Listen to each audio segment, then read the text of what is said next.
Hello friends, welcome to our YouTube channel तैयारी exam की। तो आज के इस वीडियो में हम लोग जीव विज्ञान से इंटर फाइनल परीक्षा 2023 में आने वाले संभावित प्रश्न देखेंगे। ये अध्याय 1 है, जीवों में जनन। इसमें हम लोग 16 महत्वपूर्ण लघु उत्तरीय प्रश्न देख रहे हैं। ठीक है, इसका संग्रह है और ये सभी प्रश्न आपके सीधे फाइनल बोर्ड परीक्षा 2023 में आने वाला है। जल्दी देखिए, 70 नंबर की बात है। ठीक है, जिसमें हमको 35 नंबर ऑब्जेक्टिव का पूछेगा, उसके लिए हम अलग से वीडियो बना देंगे। और ये सब्जेक्टिव टाइप का रहता है, उसमें दीर्घोत्तरीय प्रश्न भी पूछा जाता है। तो दीर्घोत्तरीय प्रश्न का अलग से वीडियो आएगा। तो चैनल पर नहीं तो चैनल को सब्सक्राइब करके बेल आइकन को प्रेस कर लें, ताकि हमारे और भी आने वाली वीडियो की नोटिफिकेशन सबसे पहले आप तक पहुँचे। अगर आप लोग टेलीग्राम चैनल तैयारी एग्जाम के 12th ग्रुप ज्वाइन नहीं किए हैं, तो उसके लिए टेलीग्राम पे जाकर सर्च करेंगे तैयारी एग्जाम के 12th ग्रुप। जैसे ही आप लोग वहाँ पे सर्च करेंगे तो आपके सामने मेरा चैनल का लोगो शो हो जाएगा, उस पर क्लिक करके ज्वाइन कर लेंगे। वहाँ पे बहुत सारे पीडीएफ सेंड किए गए हैं, और जो यूट्यूब पे वीडियो अपलोड होता है उसका लिंक सेंड किया जाता है, और आने वाली वीडियो की नोटिफिकेशन भी आपको वहाँ पे पता चलते रहता है। ठीक है, तो जल्दी से ज्वाइन कर ले। तो आइए वीडियो को स्टार्ट करते हैं। तो आज के इस वीडियो में हम लोग बायोलॉजी से, जीव विज्ञान से पाठ है, एक अध्याय है, एक यहाँ पे जीवों में जनन, रिप्रोडक्शन इन ऑर्गेनिज्म। ठीक है, तो देखिए, तो यहाँ पे देखिए प्रश्न संख्या 1 दिया गया है। अर्धसूत्राणु कोशिका क्या है? मानव तथा घरेलू मक्खी में अर्धसूत्राणु कोशिका में गुणसूत्र की संख्या का वर्णन करें। वहीं पे इंग्लिश में भी लिखा गया है, लेकिन सिर्फ आंसर हिंदी में दिया गया है। ठीक है, उत्तर में लिखेंगे अर्धसूत्राणु कोशिका वैसी कोशिका है जिसमें अर्धसूत्री विभाजन द्वारा युग्मक बनता है। मनुष्य के अर्धसूत्राणु कोशिका में गुणसूत्र की संख्या 46 तथा घरेलू मक्खी में 12 होती है। और ये बात आपको याद रखनी है कि मनुष्य के अर्धसूत्राणु कोशिका में गुणसूत्र की संख्या कितनी होती है? तो 46 होती है। और घरेलू मक्खी में कितनी होती है? तो 12 होती है। ऑब्जेक्टिव में ये प्रश्न आपको पूछ सकते हैं। ठीक है, अब देखिए प्रश्न संख्या 2 है, युग्मक संलयन यानी कि सिंगैमी को परिभाषित करें। यह कहाँ होता है? तो उत्तर में लिखेंगे युग्मक संलयन एक प्रकार की लैंगिक जनन अभिक्रिया है, जिसमें युग्मकों के संलयन से द्विगुणित युग्मन यानी कि जाइगोट का निर्माण होता है। इसके उदाहरण है मनुष्य, मेढक, तिलचट्टा आदि। ठीक है, देखिए प्रश्न संख्या 3 है, अनिषेक जनन को उदाहरण सहित परिभाषित करें।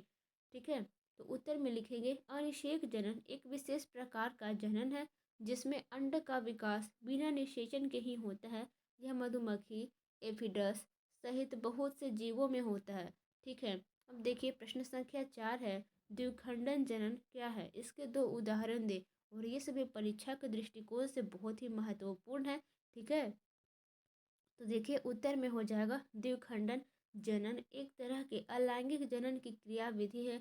इस विधि द्वारा जीवों के एक निश्चित वृद्धि के पश्चात गुणसूत्र का द्विगुणन हो जाता है। फिर केंद्रक एवं कोशिका द्रव्य विभाजन द्वारा दो पुत्री कोशिका को जन्म देती है। ये पुत्री कोशिका वृद्धि कर समुचित आकार ग्रहण कर लेती है तथा पूर्ण परिपक्व होने पर जनन क्रिया संपन्न करती है। इस प्रकार बार बार द्विखंडन जनन द्वारा अपनी संख्या को बढ़ाते रहता है।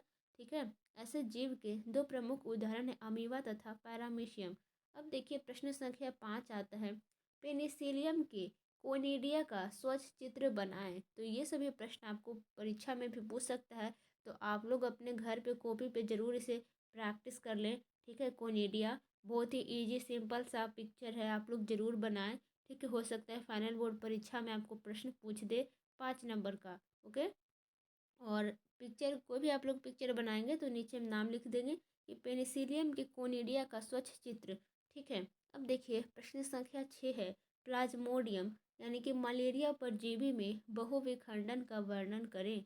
तो उत्तर में लिखेंगे आप लोग प्लाज्मोडियम में बहुविखंडन मनुष्य के यकृत एवं आरबीसी में साइजोन्ट अवस्था में, जबकि मादा एनोफिलीज मच्छर के आमाशय में उशिष्ट अवस्था में होता है।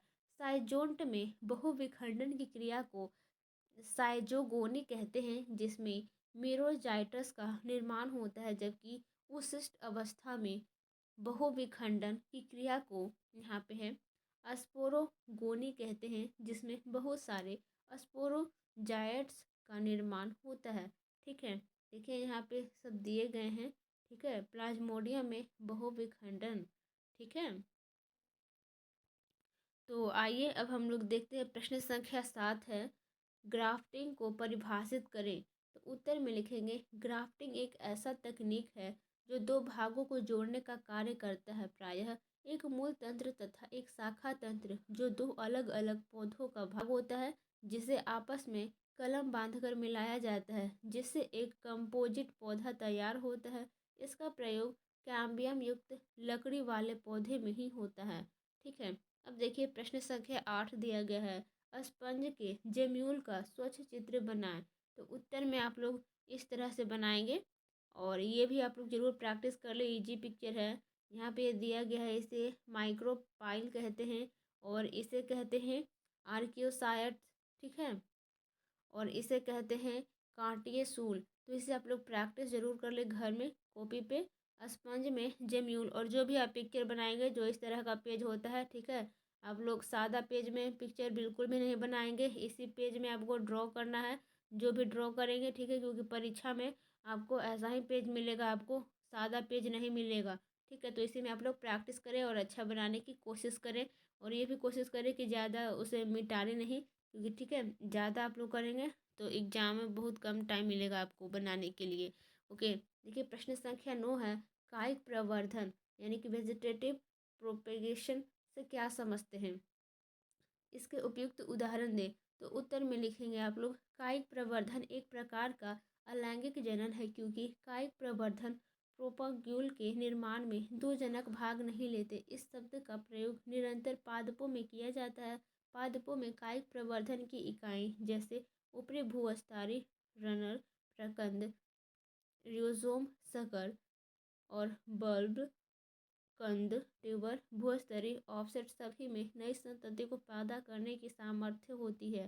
ठीक है, प्रश्न संख्या 10 आता है, लैंगिक जनन की प्रमुख घटनाओं का वर्णन करें। ठीक है, उत्तर में लिखेंगे, जीवों में लैंगिक जनन के दौरान होने वाली सभी प्रक्रियाएं एक निश्चित क्रम का पालन करती है। लैंगिक जनन में नर तथा मादा युग्मक बनते हैं तथा उनके बीच निषेचन होता है, फिर युग्मनज जाइगोट बनता है तथा इसमें भ्रूणोद्भव यानी कि एम्ब्रायोजेनेसिस द्वारा नए भ्रूण का विकास होता है। जीवों में लैंगिक जनन को प्रायः 3 भागों में बांटा जा सकता है, और ये बात आपको याद रखनी है कौन कौन से हैं। ए में है निषेचन पूर्व घटनाएं, बी में है निषेचन, और सी में है निषेचन पश्च घटनाएं। ठीक है, प्रश्न संख्या 11 यहाँ पे, बाह्य निषेचन क्या है, इसकी क्या हानियाँ हैं। उत्तर में लिखेंगे, निषेचन की क्रिया जब शरीर के बाहर होती है तब इसे बाह्य निषेचन कहते हैं। अब देखिए इसकी हानियाँ, अतः इसे सफल बनाने के लिए नर तथा मादा युग्मक बड़ी संख्या में उत्पन्न करना पड़ता है, क्योंकि ये संतति बाह्य वातावरण में विसर्जित होकर रहते हैं। ठीक है, अतः इनके संतानों को शिकारियों द्वारा खतरा बना रहता है, जिससे इनके उत्तरजीविता सर्वाइवल पर खतरा बना रहता है। यह इसका हानिकारक पहलू है। ओके, अब देखिए प्रश्न संख्या 12 दिया गया है, जो कि परीक्षा के दृष्टिकोण से बहुत ही महत्वपूर्ण है। ठीक है, दिया गया है, जीवन अवधि से आप क्या समझते हैं। उत्तर में लिखेंगे आप लोग, जीवों के जन्म से लेकर प्राकृतिक मृत्यु तक के बीच की अवधि को उस जीव की जीवन अवधि या जीवन काल कहते हैं। ठीक है, प्रत्येक जीवों का जीवन काल भिन्न भिन्न होता है।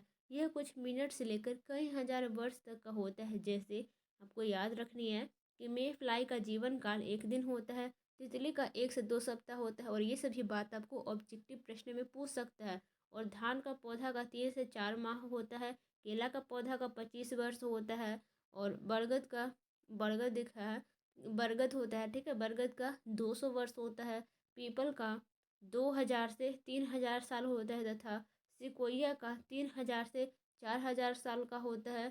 ठीक है, इसी प्रकार मानव औसत जीवन काल, ये देखिए 70 से 80 साल बता रहा है, लेकिन जो पहले के ज़माना के जो लोग रहते थे, ठीक है, जो पहले के ज़माने का मेल फीमेल होती थी, वो 100 से या 105 वर्ष तक जीती थी। ठीक है, लेकिन अभी कुछ वातावरण ठीक नहीं रहता है, अब सब चीज़ खाद वाली आने लगी है, पूरा पोल्यूशन होने लगा है।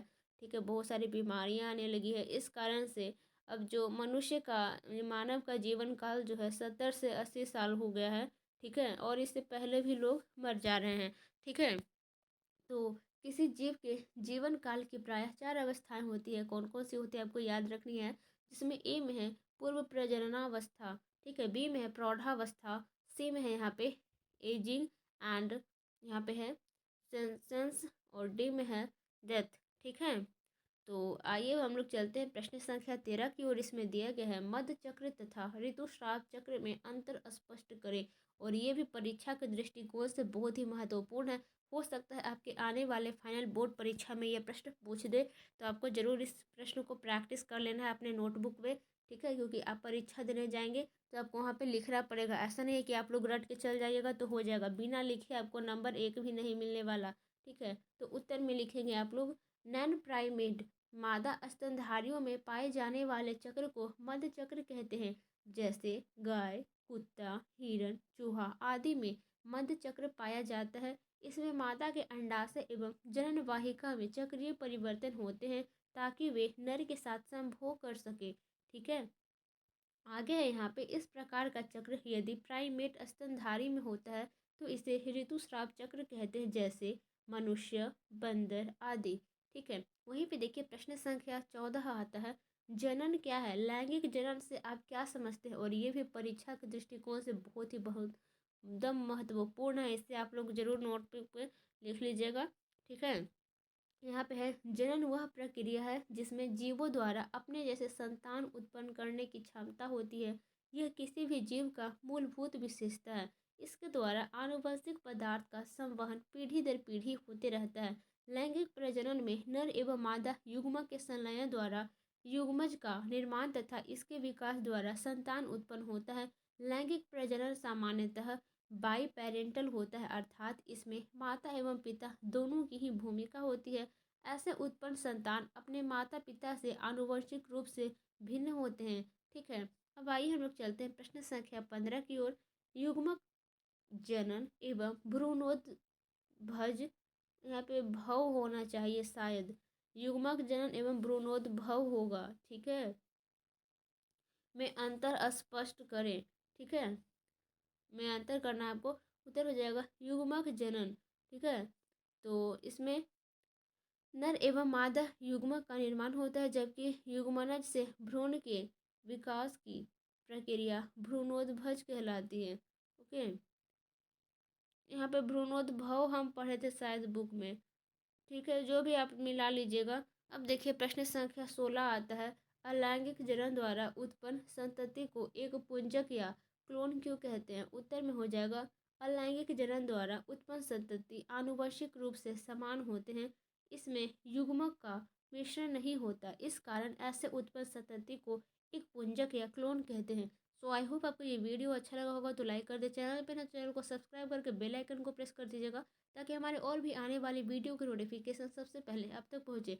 और देखिए बायोलॉजी का प्रैक्टिकल तो होता है 30 नंबर का, ठीक है, और 70 नंबर का उधर हो जाता है, ठीक है। उसमें से आपको 35 में ऑब्जेक्टिव रहता है और 35 सब्जेक्टिव रहता है, ठीक है। 30 का तो प्रैक्टिकल हो गया, 35 का ऑब्जेक्टिव हो गया। अच्छा से प्रैक्टिस करेंगे तो 35 में 35 जाएगा आपका सही। 70 ऑब्जेक्टिव पूछता है, उसमें आपको 35 बनाना है, ठीक है, और 35 का यहाँ पे लिखने का होता है, उसका नंबर जुड़ता है। तो आप लोग अच्छे से प्रैक्टिस करें, आपको बहुत अच्छा नंबर आएगा, ठीक है। तो मिलते हैं नेक्स्ट वीडियो में। अपने दोस्तों के पास शेयर जरूर कर दे, सब्सक्राइब कर दे। अगर टेलीग्राम चैनल तैयारी एग्जाम के 12th ग्रुप ज्वाइन नहीं किए तो ज्वाइन कर ले, उसके लिए टेलीग्राम पे जाकर सर्च करेंगे तैयारी एग्जाम के 12th ग्रुप और ज्वाइन कर लेंगे। वहाँ पे आने वाली वीडियो की नोटिफिकेशन PDF, बहुत सारे PDF है, वहाँ पे जाइए पढ़िए, अच्छा नंबर आइए, ओके। मिलते हैं नेक्स्ट वीडियो में। Thank you so much.